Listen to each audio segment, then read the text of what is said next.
Hola, queridos amigos, hermanos, hermanas de las iglesias de Santander y de Basauri y a todos aquellos que le pueda llegar este vídeo. Bienvenidos a este seminario bíblico que haremos en este mes de julio, que subiremos al canal de YouTube de la iglesia de Santander, pero que lo estaremos compartiendo por las diferentes redes de las iglesias que he mencionado. Vamos a estar hablando de las diferentes doctrinas, enseñanzas, creencias bíblicas que tenemos los adventistas y como veis aquí en la presentación, pues todos los jueves y domingos de este mes vamos a tener un vídeo seminario en el que podremos aprender todos juntos de diferentes aspectos, ¿no? de la teología adventista. Y en este primer vídeo, como no, vamos a comenzar con algo súper importante para nosotros como adventistas, como protestantes, que es la doctrina, es la creencia de por qué creemos que la Biblia es inspirada, de por qué creemos que la Biblia tiene autoridad para nosotros, a qué nos referimos, ¿no? Cuando hablamos de todo esto. Así que este es el seminario de hoy, así que bienvenido, bienvenida. Vamos a adentrarnos porque no quiero que se alarguen mucho estos vídeos por experiencias anteriores, ¿no? de vídeos que hemos subido al canal de YouTube de la Iglesia Adventista de Santander, pues a veces quizás se hacía un pelín largo el vídeo, así que voy a tratar de que seamos más rápidos en este aspecto. Así que bueno, aquí vamos a avanzar ya. Y como digo, este primer tema es sobre la Biblia, ¿no? Es la doctrina más elemental del cristianismo, evidentemente junto a la deidad, la muerte y la resurrección de Cristo, el regreso de Cristo. Quizás podemos meter alguna doctrina más, ¿no? Que es elemental y esencial dentro de nuestra fe, ¿no? De la fe cristiana, de la fe protestante y sobre todo de la fe adventista.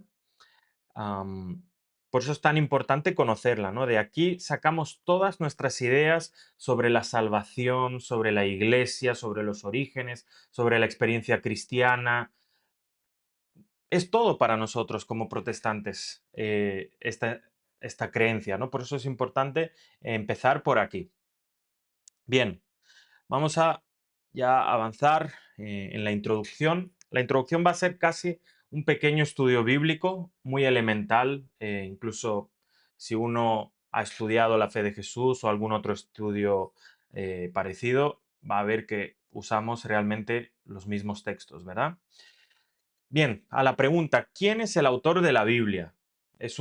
Vamos a leer 2 de Timoteo 3:16 que tenéis ahí en pantalla, que por cierto,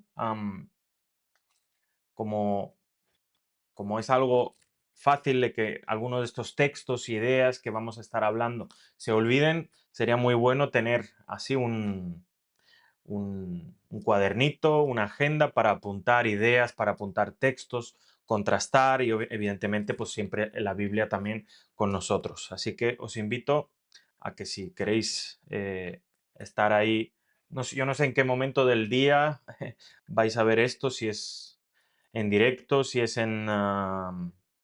trabajando, en la cama, conduciendo, hay muchas maneras, ¿no? Pero si uno puede, pues puede tomar apuntes de las ideas que vamos hablando. Bien, ¿quién es el autor de la Biblia? Como leemos en 2 de Timoteo 3:16, toda la escritura es inspirada por Dios y útil para enseñar, para redarguir, para corregir y para instruir en justicia. 2 de Timoteo 3:16, ¿no? Pablo en este texto es categórico. Toda la escritura es inspirada por Dios. Por lo tanto, la Biblia fue escrita por más de 40 escritores humanos, ¿no? El primero sería Moisés con el Pentateuco y el libro de Job. Luego vinieron otros autores como Josué, el libro de Samuel, ¿verdad? Hay varios autores ahí que conocemos, algunos no son conocidos, pero entendemos que la Biblia se trata de un trabajo sobrenatural del Espíritu Santo. Entonces, el verdadero autor es Dios. Esto es, pero Ya os digo, esto simplemente a modo de introducción, que es lo que creemos los cristianos. Vamos, no sé si en este vídeo o en otros quizás podamos em, profundizar en estas ideas. Bien, los escritores bíblicos fueron persuadidos de que ellos eran recipientes y mensajeros de la revelación divina.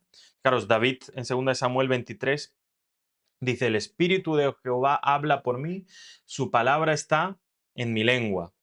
Y en más de 2000 ocasiones se encuentran en la Biblia expresiones como así dijo Jehová y vino palabra de Jehová. Entonces, los mismos autores,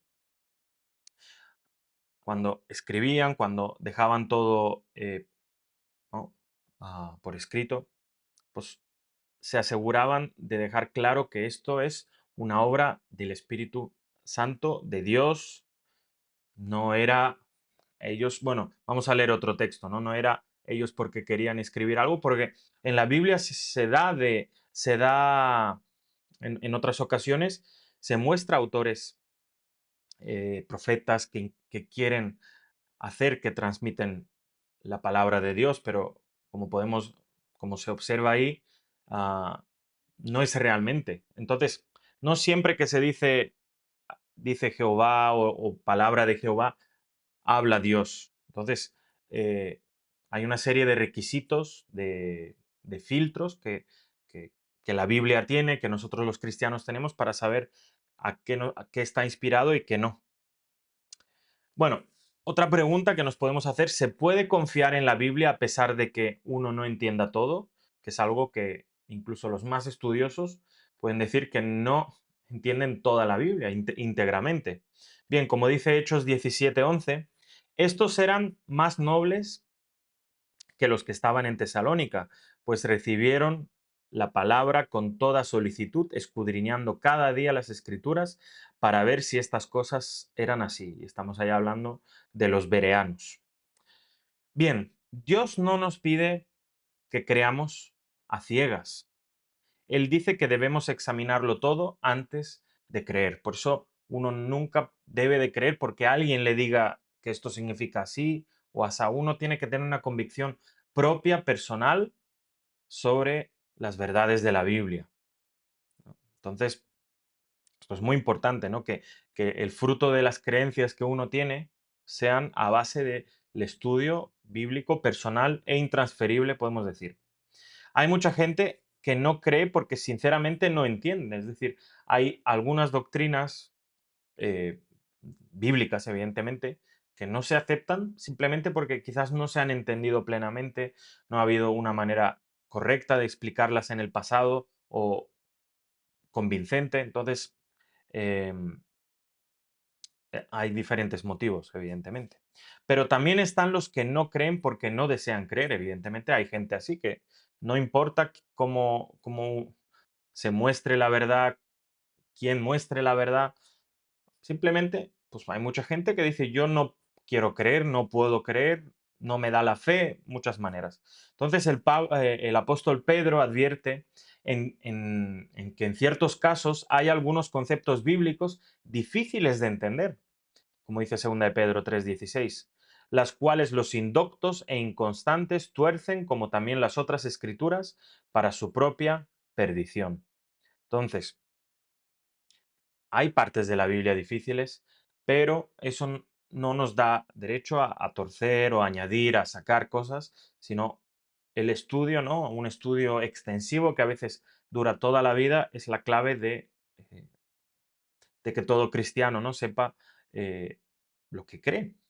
La Biblia contiene nociones a veces difíciles de asimilar más que otras, ¿no? Hay partes de la Biblia que son fáciles de comprender, hay partes de la Biblia, como serían las profecías, por ejemplo, que uno tiene que darle muchas más vueltas y decir, oye, de verdad esto está diciendo lo que, por ejemplo, la Iglesia cree oficialmente.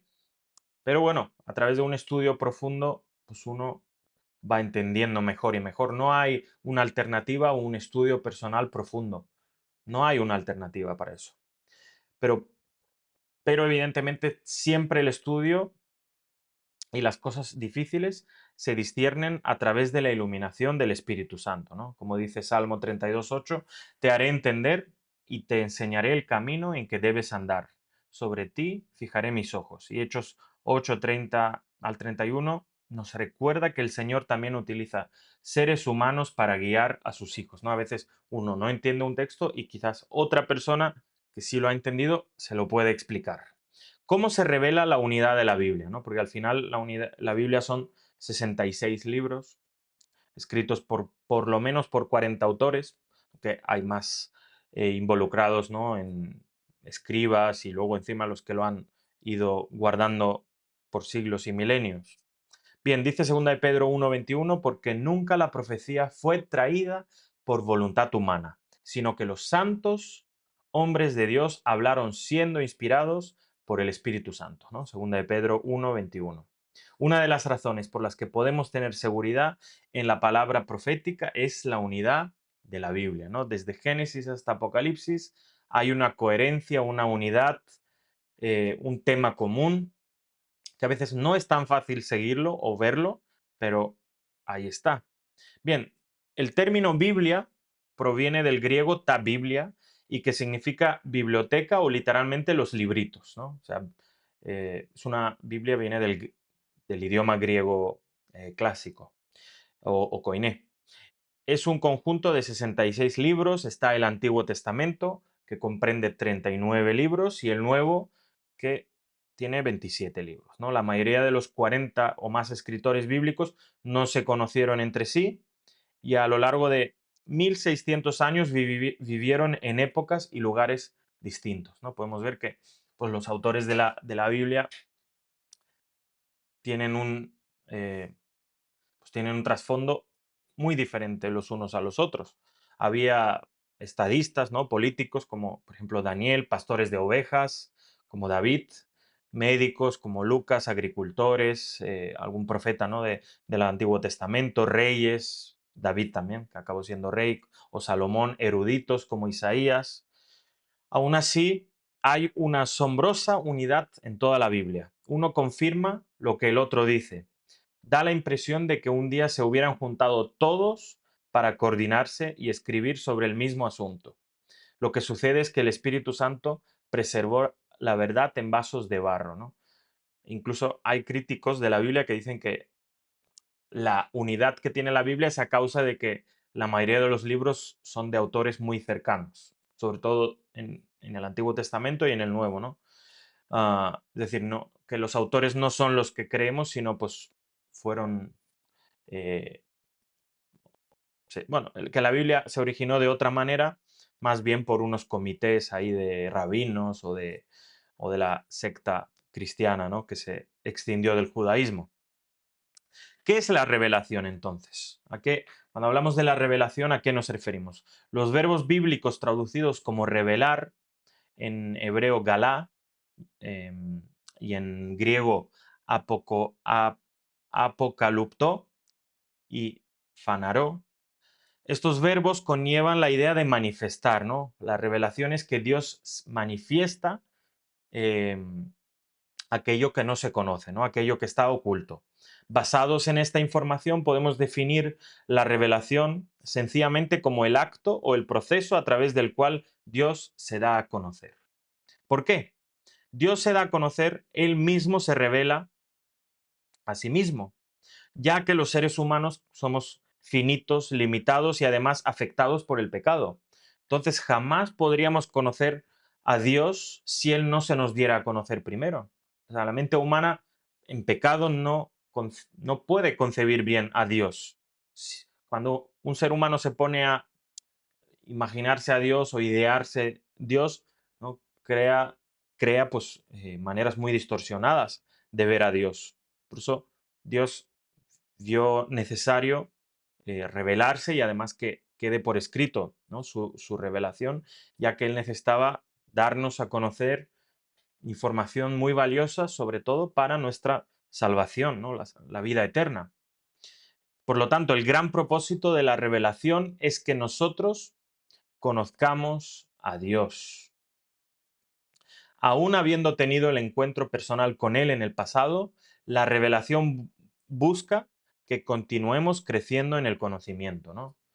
Em, Esto es así. O sea, aunque uno conoció a Dios a través de una experiencia fuerte, a través de la predicación de un pastor o de un amigo o de alguien en la calle o en internet, evidentemente ese primer amor o ese primer encontrarse con Dios no es suficiente.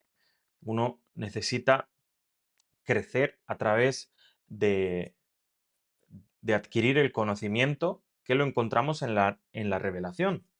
Pablo escribe a los Efesios en Efesios 1:17 y pido que el Dios de nuestro Señor Jesucristo, el Padre de gloria, os dé espíritu de sabiduría y de revelación para que lo conozcáis mejor. Entonces, es el deseo de, de la Biblia, de Dios, aquí en este caso de Pablo, que nosotros conozcamos mejor a través de la sabiduría y la revelación, que es lo que Dios quiere para nosotros. Bien, ahora estamos hablando sobre la clasificación de la revelación. Esto es, es algo que se estudia en teología y hablamos de que hay diferentes tipos de revelaciones, ¿no? Está la revelación general, que viene a ser un poco la naturaleza, ¿no? La naturaleza en la que todos nos movemos, vivimos, todo lo que nos rodea, ya da testimonio de que tiene un creador, ¿no? Aunque, pues, evidentemente hay otras explicaciones como pues, la evolución, ¿no? El ateísmo, sobre todo el ateísmo, ¿no? Que presenta, pues, que todo lo que nos rodea eh, llegó a existir por otros motivos, pero entendemos que la revelación, la naturaleza, es una revelación general que todo el mundo puede ver, aunque algunos nieguen incluso eso. Y luego hablamos de la revelación especial, que es la Biblia, ¿no? La palabra de Dios. Aunque también, aunque no es el tema de hoy, consideramos que hay una revelación todavía más profunda, mejor, por así decirlo, que fue Jesús, ¿no? Que es la revelación total de Dios. Bueno, es Dios mismo que vino y se hizo hombre. Pero bueno, es verdad que el conocimiento de Jesús realmente ocurre en casi todos los casos a través de la revelación especial, es decir, a través de la palabra. Así que bueno, esto es simplemente para clasificar las diferentes revelaciones de Dios que existen, ¿no? Está la general o la natural y la especial o específica, la particular, ¿no? Que es la Biblia. La inspiración. ¿A qué nos referimos cuando hablamos de inspiración? ¿No? La inspiración de la Biblia puede ser definida, ¿no? La definimos como la influencia sobrenatural del Espíritu Santo sobre los escritores bíblicos que hizo que sus escritos fuesen un registro exacto de la revelación de Dios y como resultado de lo cual lo que ellos escribieron es la palabra de Dios, ¿no? Es decir, inspiración es de una manera sobrenatural el Espíritu Santo guía a algunos escritores, bueno, a los escritores bíblicos, es decir, iba a decir a algunos profetas, porque entendemos que todo autor de algún libro de la Biblia tenía el don profético. Entonces, Dios guía, el Espíritu Santo en concreto guía, revela, ¿no? A la mente eh, lo que quiere transmitir. Mientras que la revelación tiene que ver con la comunicación de Dios, ¿no? La revelación es una palabra más general, ¿no? Dios quiere comunicarse con los seres humanos. La inspiración tiene que ver con la comunicación entre estos y sus semejantes, ¿no? O sea, Dios se revela a través de la inspiración de algunas personas para que escriban su palabra. No sé si se entiende. Entonces, la inspiración se hace necesaria a fin de que el mensaje dado por Dios a través de la revelación sea transmitido sin distorsión, ¿no? Dios necesita o desea que su mensaje sea transmitido de forma correcta. em, por lo tanto, la inspiración es el instrumento, ¿no? Por el cual Dios se revela, para que esa revelación sea precisa y confiable, ¿no? Para que nosotros tengamos seguridad de que Dios es el que está detrás, por ejemplo, de la Biblia. El concepto de inspiración presupone una mente y una voluntad en disposición y acción comunicativas, ¿no? Entonces entendemos que el profeta, aquella persona que Dios ha elegido para que escriba, eh, tiene la voluntad, ¿no?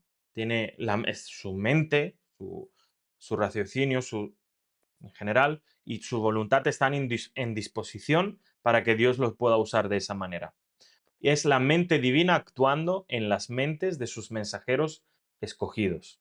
La influencia sobrenatural del Espíritu Santo sobre los escritores bíblicos hizo que lo que ellos escribieron bajo su dirección fuera no solamente confiable, sino autoritativo, ¿no? Como es Dios el que ha movido ese autor a escribir esa, ese texto, aparte de confiable, le damos autoridad, ¿no? Porque es Dios realmente el que está detrás de eso. Por ejemplo, el apóstol San Pablo, el escritor más prolífico del Nuevo Testamento, asegura que toda la escritura es inspirada por Dios, ¿no? Esto ya lo hemos leído en 2 de Timoteo 3:16. La palabra griega traducida, inspirada, es theopnustos, y nos da una idea de cómo opera la inspiración, ¿no? Cómo funciona esa inspiración. La palabra significa exhalar o soplar por Dios, ¿no? O sea, inspirado, la palabra inspirado que usamos en el castellano, en el griego quiere decir que Dios exhaló o Dios sopló eh, la escritura. Claro, a mí me recuerda mucho a, a cómo Dios dio la vida, sí, dio la vida al ser humano en la creación, ¿no? Que sopló el aliento de vida y lo vivificó, le dio vida. Pues de una manera parecida, la Biblia usa eh, ese ejemplo, por así decirlo, para explicar cómo Dios, por qué Dios, creemos que Dios está detrás de la Biblia, ¿no? Dios exhaló, sopló sus ideas, el conocimiento que él deseó a través de los escritores. Entonces, es una idea muy interesante cuando uno conoce este concepto, ¿no? De Theopneustos, am, que pues las Biblias, sobre todo Reina Valera, traduce por inspiración o inspirada. Y aunque el proceso de inspiración exactamente, o sea, es un misterio, no hay un método científico para determinar cómo funciona, pero el término eh, es gráfico más bien que explicativo, ¿no?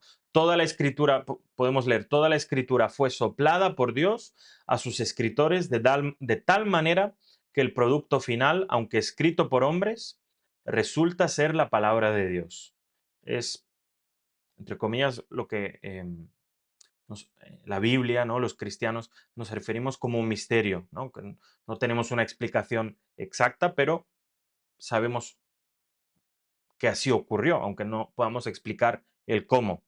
Esta unión de lo divino con lo humano en la palabra escrita representa una unión similar a la unión de lo divino con lo humano en la palabra o el verbo hecho carne, ¿no? De Juan 1.14, en el Dios hombre Jesucristo. Lo que observamos en ambos casos es un misterio, ¿no? Como habla 1 de Timoteo 3:16. Pero es esa unión ah, que es un misterio, pero Dios no ha considerado necesario explicar cómo exactamente ocurre, sino pues, simplemente dar una explicación general. Pero es muy interesante, ¿no? Cómo lo humano y lo divino se mezclan o se juntan de forma misteriosa, tanto en la aparición de la palabra como en la aparición del verbo, ¿no? El verbo hecho carne. Bien, los escritores del Antiguo Testamento actuaron y escribieron bajo la firme convicción de que eran portavoces de Dios, de que no eran portadores de sus propios mensajes. De ahí que constantemente hicieran uso de la fórmula así dice Jehová o la palabra de Jehová vino a mí. Ahí hay muchos ejemplos que podéis ver en pantalla. Obviamente que alguien crea que habla de Dios no, automáticamente eso no significa que uno habla de parte de Dios, ¿no? Porque si no, pues muchos muchos más de los que tenemos hablarían, ¿no? Continuamente de parte de Dios. Hay más requisitos que incluso, pues, este tema lo tocaremos cuando hablemos de por qué creemos los adventistas en el don del profético manifestado en Elena de White. Y ahí veremos que en la Biblia hay muchos tipos de requisitos que se da para que un profeta o un mensajero, si es verdadero o no. Y pues eh, vamos a estudiarlos y luego también los aplicaremos al caso de Elena de White. Bien, la misma convicción es propia de los escritores del Nuevo Testamento. Eh, los autores neotestamentarios como Pedro se consideraban, ¿no? Eh, consideraban que formaban parte de, es- de esa continuación del Antiguo Testamento, que eran igual de confiables sus escritos que los escritos del Antiguo Testamento, como uno puede leer en 2 de Pedro 1:16 al 19. ¿No? Y en el 2021 dice, ninguna profecía de la escritura vino por una interpretación privada del mismo profeta, porque ninguna profecía vino jamás por voluntad humana, sino que los santos hombres de Dios hablaron inspirados por el Espíritu Santo. ¿No? O sea, Pedro, evidentemente apóstol, profeta, él hablaba con esa seguridad de que lo que él escribía y Pedro y Pablo y Juan y otros autores, pues no era por voluntad humana, sino era porque venían inspirados, impulsados, ¿no? Por el Espíritu Santo para escribir. Dios se inspira por medio de su Santo Espíritu, como podemos ver en el texto de Pedro, y a causa de eso se produce la palabra. Esa palabra no se originó en cualquier ser humano, no, no cualquiera, no hay un requisito evidentemente, pero no cualquier ser humano, sino los escritores de la Biblia fueron escogidos por Dios mismo. O sea, es Dios el que elige, no el ser humano que elige eh, personalmente. ¿No? Fueron hombres santos de Dios quienes hablaron inspirados por el Espíritu Santo. Por lo tanto, ambos testamentos tienen la misma autoridad.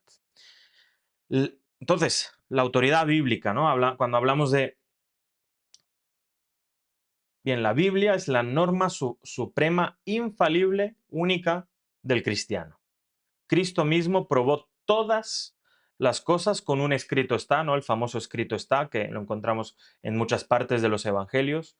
El mandato divino, por lo tanto, a probar todas las cosas por las escrituras, incluye lo escrito por los autores de la Biblia.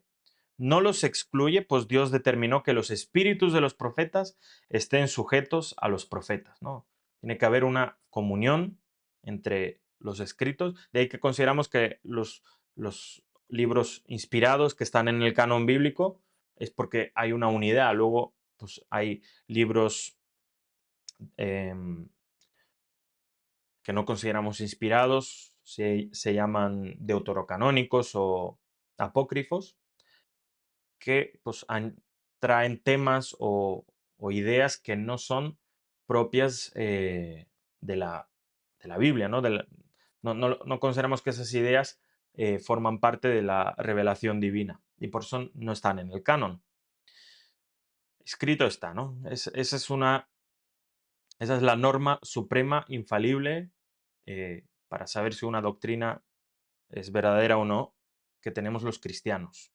Bien, ahora vamos a repasar los principios de interpretación bíblica. Esto pues, va a ser bastante general, breve, pero es muy interesante, ¿no? Porque a veces cuando alguien estudia la Biblia no se da cuenta que puede fallar en su interpretación. Pero si uno es cuidadoso, aunque sea más o menos guiado por el Espíritu Santo, puede llegar a verdades bastante seguras, ¿no? Por lo tanto, hay algunos principios en los que tenemos de común acuerdo, y ahora los vamos a ver, eh, que simplemente nos sirven para interpretar correctamente la palabra de Dios. Bien, el primer principio es el literal, ¿no?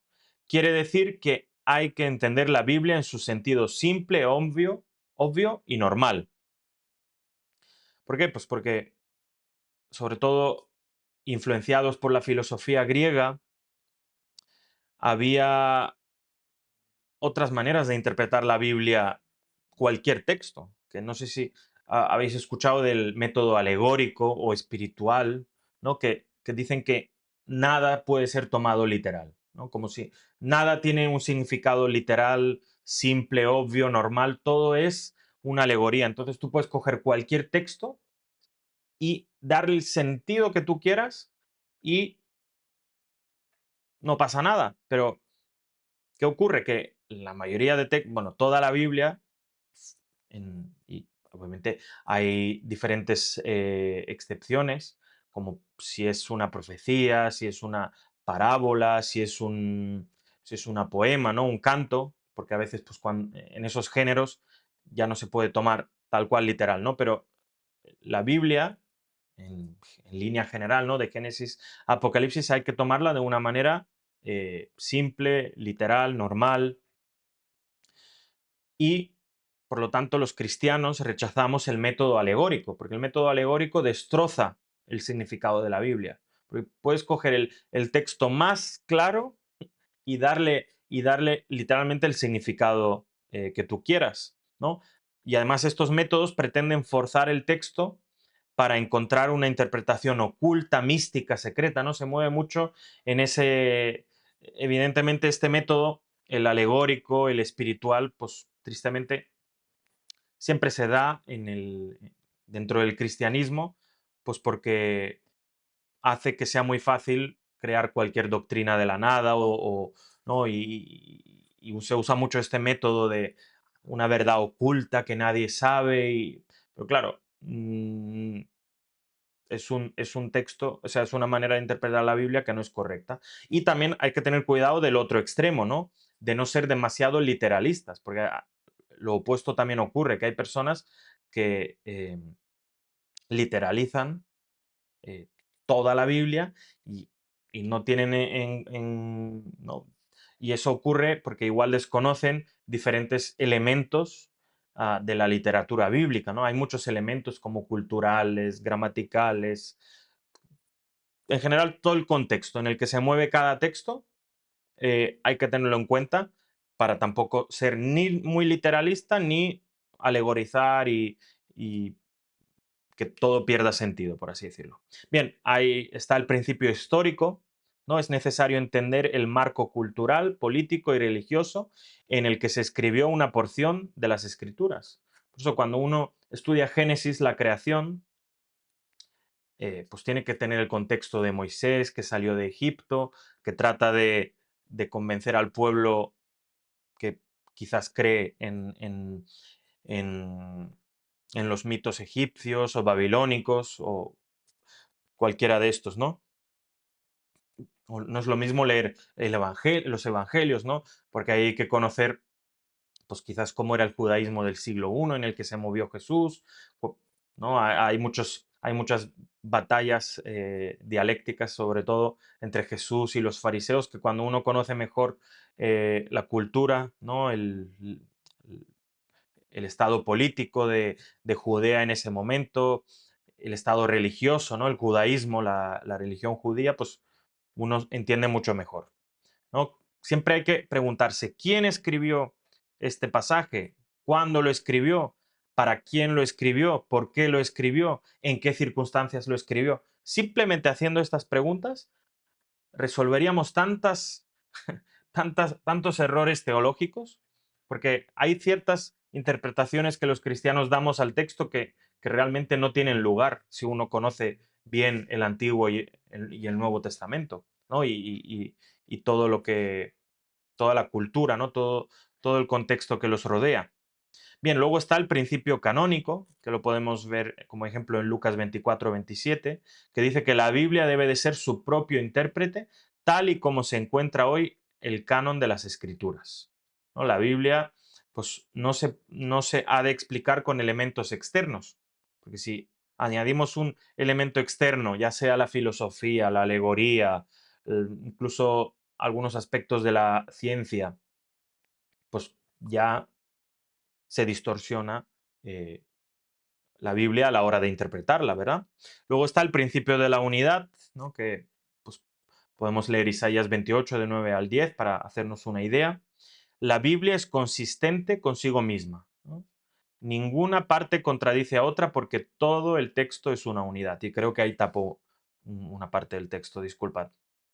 ¿No? Eso es muy importante porque hay personas o cristianos que le dan mucho más valor al Nuevo Testamento que al Antiguo, o o hacen que la Biblia se contradiga entre sí, y ninguna de esas opciones es correcta. Ni la Biblia se contradice, ni la Biblia es inconsistente en su unidad.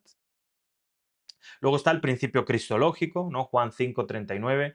Toda la escritura da testimonio de Jesús. Él es el tema central desde Génesis hasta Apocalipsis, y negar a Jesús impide una comprensión correcta de la palabra de Dios. Y esto es importante porque cuando Jesús deja de ser el centro de la palabra de la Biblia, pues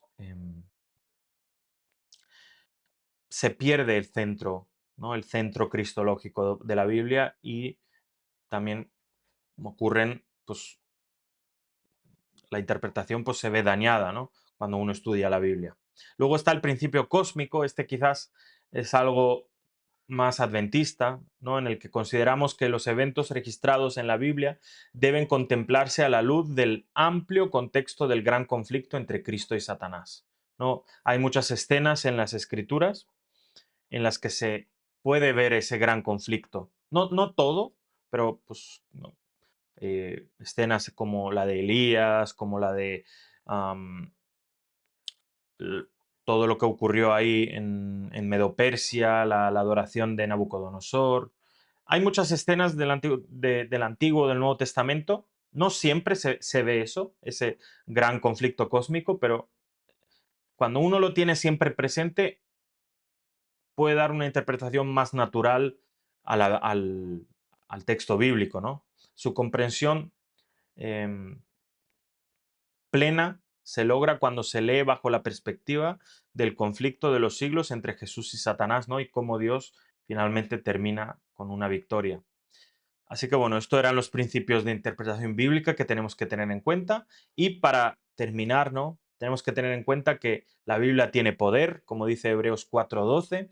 La palabra de Dios es viva, eficaz y más cortante que toda espada de dos filos, penetra hasta partir el alma y el espíritu, las coyunturas y los tuétanos, y discierne los pensamientos y las intenciones del corazón, ¿no? Tal vez una de las más grandes evidencias de la inspiración bíblica es su poder para transformar a los seres humanos a la semejanza de Cristo. También uno puede leer un libro cuya lectura cambie alguna de nuestras ideas personales, ¿no? Hay muchos libros que te pueden transformar, pero la Biblia tiene la facultad de cambiar el rumbo de nuestra vida.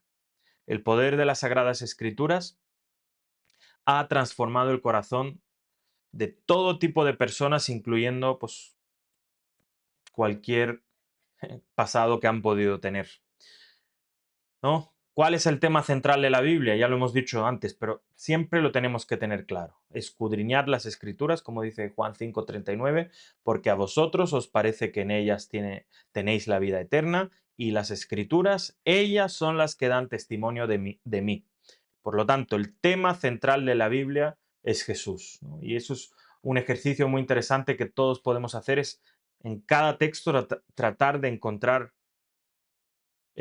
cómo apunta hacia Jesús, dónde está Jesús, aunque a veces parezca que no está. Ven, ¿cuál es el propósito de las Escrituras? Romanos 15:4. Las cosas que se escribieron antes para nuestra enseñanza se escribieron, a fin de que por la paciencia y la consolación de las Escrituras tengamos fe. Disculpad, tengamos esperanza. Por lo tanto, la vida es aprendizaje permanente, y el día que dejas de aprender, dejas de vivir. Bien, esto es un poco poético, ¿no? Pero bueno, la Biblia fue dada por Dios para la enseñanza del ser humano, ¿no? Por eso, qué pena que hoy en día los cristianos, cuán descuidada tenemos la palabra de Dios, la Biblia. Pero no es una enseñanza común, ¿no? Más bien su propósito es generar esperanza en el corazón humano a fin de enfrentar sin temor todos los embates de esta vida, y cada vez más agobiante, ¿no? En estos tiempos que vivimos. La Biblia fue escrita en otro contexto, ¿no? En los tiempos antiguos, pero es más actual que nunca, ya que la Biblia es un libro para todo tiempo. Y también es la única fuente de la verdad. Santifícalos en tu verdad, tu palabra es verdad, dice Juan 17:17, ¿no? La verdad basada en conceptos humanos genera relativismo y pluralidad, ¿no? Que conducen a la inseguridad. Pero desde el punto de vista bíblico, la verdad no es un concepto, sino una persona concreta y real que permanece para siempre. Y, de nuevo, ¿no? Como, como sabemos, ya que es la única fuente de la verdad, dice Jesús en Juan 14:6, yo soy el camino, la verdad y la vida, ¿no? Y esto genera certeza y confianza que necesitamos en este mundo. La Biblia es el medio a través del cual Dios quiere comunicarse con nosotros. Si la estudiamos diariamente, veremos el cumplimiento de las promesas divinas en la vida. Por eso no hemos de leerla apresuradamente, debemos cada día dedicarle tiempo y que sea algo que nos guste hacer, ¿no? Que sea algo que nos agrade. Así que bueno, gracias por haber estado ahí, por aquí lo dejamos hoy y el domingo a las 8 seguimos con el segundo tema, que lo tengo aquí apuntado, sí, que va a ser, vamos a hablar sobre la historia de la iglesia adventista y pues ya iremos revelando cuáles son los siguientes temas. Pero bueno, van a ser doctrinas y creencias bíblicas que tenemos los adventistas, ¿no? Va a ser un repaso general, no a todas, pero a un buen número de eso. Así que gracias por haber estado ahí y nos vemos el domingo a las 8. Y además os agradecería que si podéis suscribiros al canal de la Iglesia Adventista de Santander y si creéis que para alguien puede hacerle bien este video seminario, pues también que lo podáis compartir donde gustéis. Así que gracias por haber estado ahí y nos vemos en el siguiente vídeo.